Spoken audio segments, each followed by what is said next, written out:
Hello and welcome to the newsroom at 12. I am Folashade Ogrinde. The spokesman for the House of Representatives, Benjamin Kalu, has said that the Electoral Amendments Bill will be laid on July 13 before the lawmakers embarked on their annual summer break. Kalu disclosed this to journalists on Thursday in Abuja in order to clarify the speculations that the bill has been altered by members of the committee.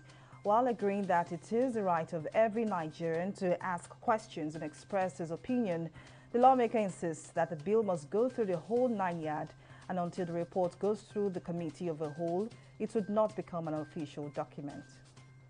The federal government has expressed readiness to clamp down on debtors in the aviation sector, with accumulated debt hitting 37 billion naira.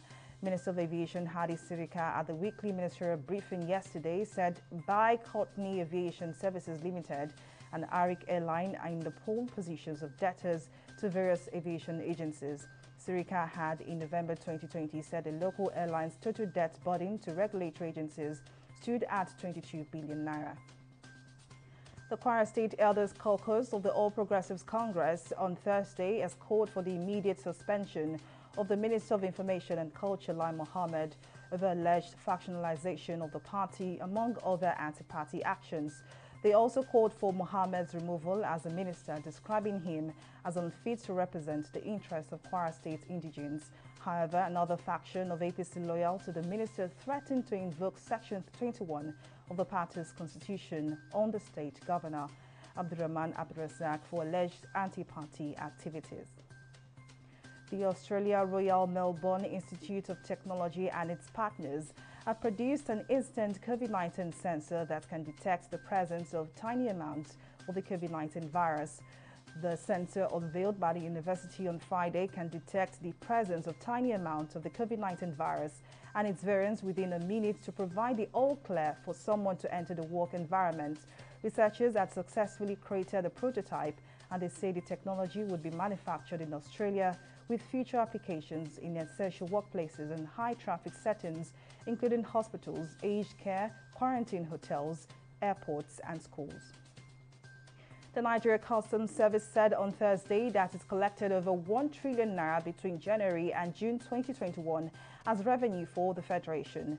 This represented an increase of 290.20 billion naira compared to the 713.54 billion naira it recorded within the same period last year.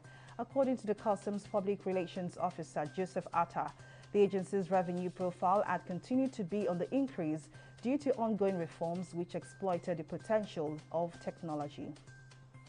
South Sudan's President Salva Kiir has pledged that he would not return the country to war. He said this in a speech marking 10 troubled years of South Sudan's independence. The world's newest nation declared independence from Sudan on July 9, 2011. Just 2 years later, it was plunged into a devastating civil war that claimed almost 400,000 lives and displaced 4 million people. The Olympic flame arrived in Tokyo on Friday, but with the public kept away at a low-key welcoming ceremony because of coronavirus fears, the day after a heartbreaking announcement that spectators will be banned from most games events. Tokyo 2020 organizers and government officials on Thursday night announced their decision to bar fans from Olympic events in the capital, which will be under a virus emergency throughout the games.